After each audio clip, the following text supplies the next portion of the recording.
नितिन को उन सभी राक्षसों को वहां पर इस तरह से काम करते हुए देख उसको पूरी स्टोरी समझ आ गई थी। जब वो यहाँ पर आए थे उसके बाद में से यहाँ तक अभी क्या क्या हुआ था उसके बारे में उसको सब कुछ पता चल चुका था।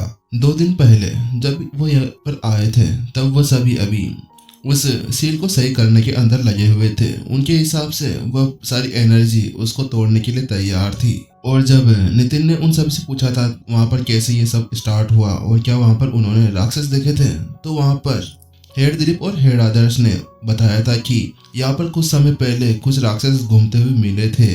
नितिन को वहीं पर भी कुछ शक तो हुआ था कि वास्तव में वहां पर एक 4 स्टार मास्टर टीचर वहां की देखभाल कर रहा था, लेकिन वहां पर संत लेवल स्टेज 2 के इतने ज्यादा ताकतवर दानव उसे बिना कुछ करे वहां से चले गए। उसके बाद में नितिन को शक होना स्टार्ट हो गया था और अब उसे जाकर पूरा विश्वास हो गया था कि ये तो उनके पीछे की एक चाल थी। वास्तव में बात कुछ ऐसी थी कि ये सभी यहाँ पर इतने समय से इस गेट के ऊपर बार बार प्रहार कर रहे थे, जिसके कारण यहाँ पर बहुत सारी एनर्जी इकट्ठा हो जानी थी और इससे केवल ऊपर के सभी इंसानों को ही नुकसान नहीं होता, इससे इनको भी नुकसान होता, क्योंकि यहाँ पर इतनी सारी एनर्जी बढ़ जाए बाद में यहाँ पर इतना खतरनाक ब्लास्ट होता कि जिसके साथ में ये राक्षस भी यहीं पर ही मारे जाते और ऐसा खतरा ये लोग नहीं उठा सकते थे। इसीलिए इन्होंने पहले वहां पर जाकर खुलेआम बताया कि हम लोग यहाँ पर हैं और उसके कारण उन्हें पता था कि अगर मास्टर टीचर्स को एक बार उनका यहाँ पर उस उपस्थिति का पता चल जाएगा तो यहाँ पर वो जांच करने के लिए जरूर आएंगे और उन्हें जब इस सील के बारे में पता चलेगा तो उसके लिए वो कुछ ना कुछ जरूर करेंगे।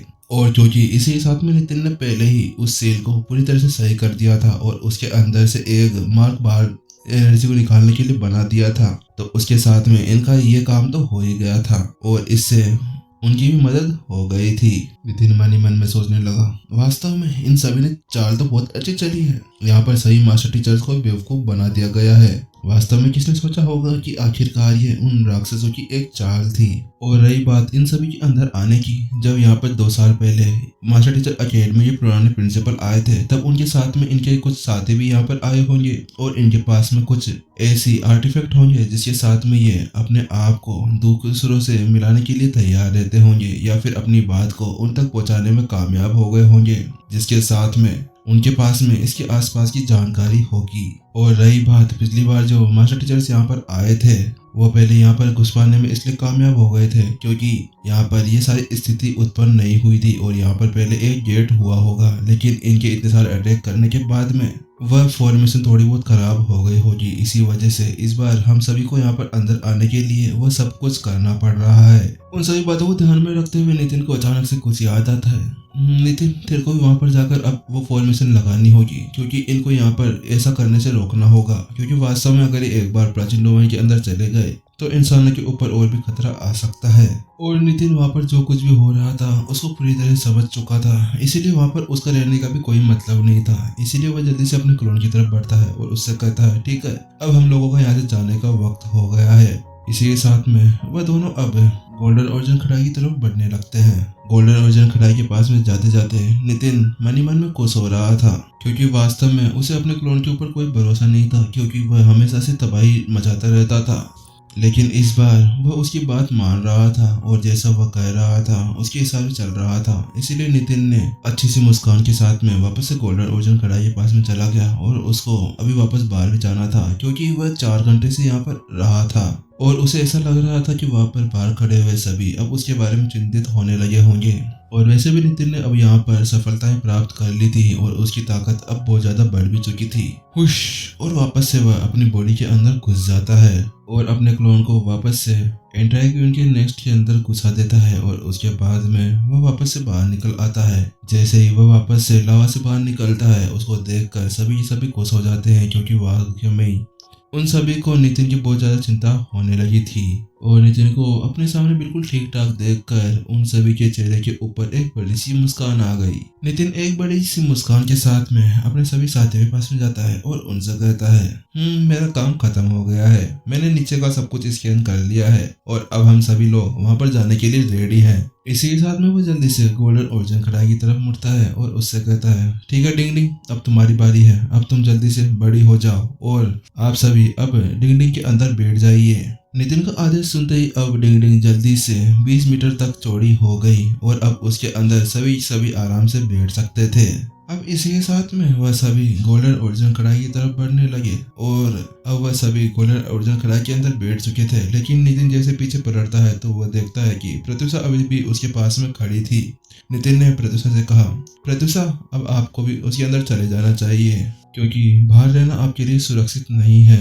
नितिन की बात सुनने के बाद में प्रत्युषा ने नितिन से कहा, नहीं नितिन, मैं आपके साथ में चलूंगी, मैं आपको ऐसे अकेला नहीं छोड़ सकती। नहीं, आप मेरे साथ में नहीं चल सकती, आप समझा करें, इसके अंदर बहुत ही ज्यादा खतरा है। मैं तो शायद वहां पर कैसे भी करके पहुंच जाऊंगा, लेकिन मैं आपको ऐसे खतरे के अंदर नहीं डाल सकता।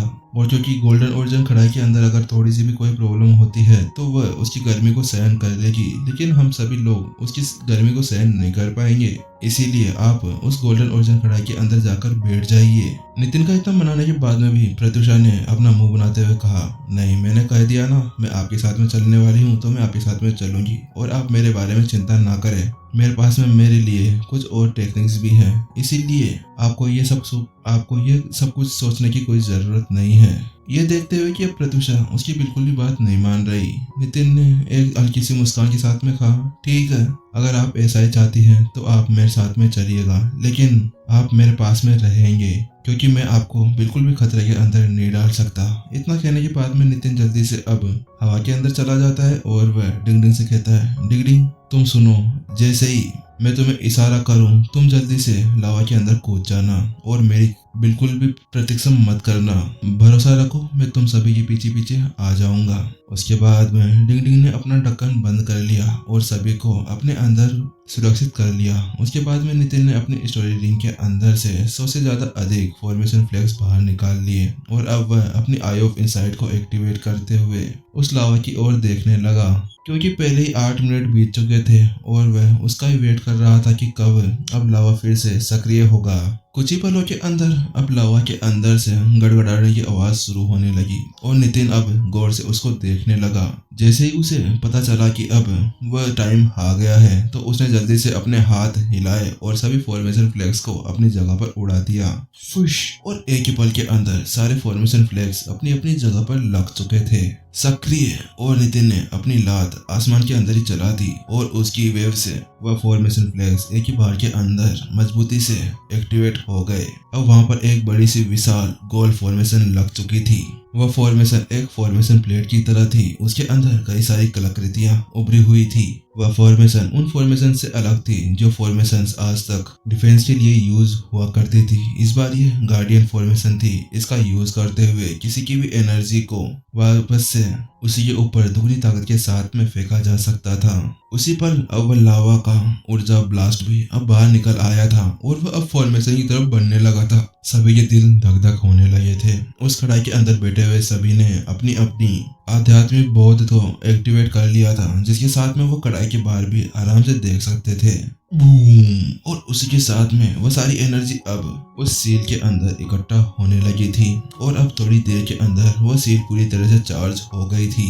नितिन ने जब देखा कि वह फॉर्मेशन अच्छी तरह से काम कर रही थी तो नितिन ने एक राहत की सांस ली, क्योंकि वास्तव में नितिन ने पहले ही ग्रेड 7 की फॉर्मेशन को अच्छी तरह से संकलित कर लिया था और उसके साथ में स्वर्ग के 8 को भी मिला दिया था।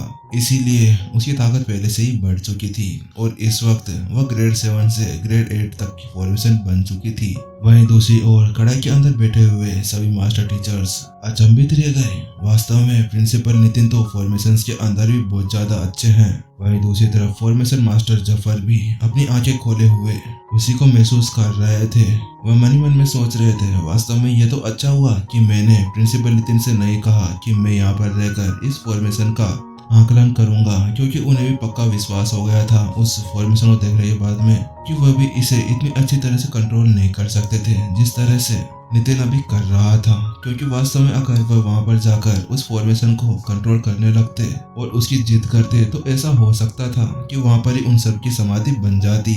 इसी को सोचते हुए अब फॉर्मेशन मास्टर जफर के तो गूज़बम्प्स भी आने स्टार्ट हो गए थे। उनके रोंगटे खड़े हो गए थे जब उन्होंने अपने सामने वह इतनी बड़ी विशाल फॉर्मेशन को बनते हुए देखा। ये हाल केवल फॉर्मेशन मास्टर जाफर का ही नहीं था, उसके अलावा फॉर्मेशन मास्टर आदर्श और उन सभी का भी यही हाल था जब उन सभी ने उस फॉर्मेशन को देखा। अब वह फॉर्मेशन पूरी तरह से रिचार्ज हो चुकी थी। उसी के साथ में नितिन की आंखें तन गई और वह बिल्कुल गंभीर रूप से खड़ा हो गया। उसने अपने हाथ के अंदर फॉर्मेशन फ्लैग लिया और उसे अपने सामने फेंक दिया जहाँ पर वह सारी एनर्जी को इकट्ठा करना था। नितिन ने सभी को कहा, आप सभी रेडी हो जाइए, और उस फ्लैग को फेंकते ही वह एनर्जी ब्लास्ट होता है और लावा के अंदर एक बड़ा सा छेद हो जाता है। अभी और उसी का आदेश सुनते ही अब गोल्डन ओरिजिन कढ़ाई भी जल्दी से उस लावा के अंदर जंप कर देती है और उसी के पीछे पीछे अब नितिन जल्दी से पृथ्वी की तरफ देखता है और अपनी स्वर्ग की मूवमेंट आर्ट का यूज करते हुए अब अंदर जाने लगता है। नितिन ने पहले ही स्वर्ग की उस मूवमेंट आर्ट और रेड डस्ट आर्ट को मिला दिया था। उसके साथ में नितिन की स्पीड पहले से बहुत तेज हो गई थी। जब नितिन वहां से आगे बढ़ रहा था तो उसके पीछे केवल एक लकीर देखी जा सकती थी और वह बिजली की चमक के साथ में उस छेद के अंदर आगे जाने लगा था, क्योंकि अब वह छेद कभी भी वापस बंद हो सकता था।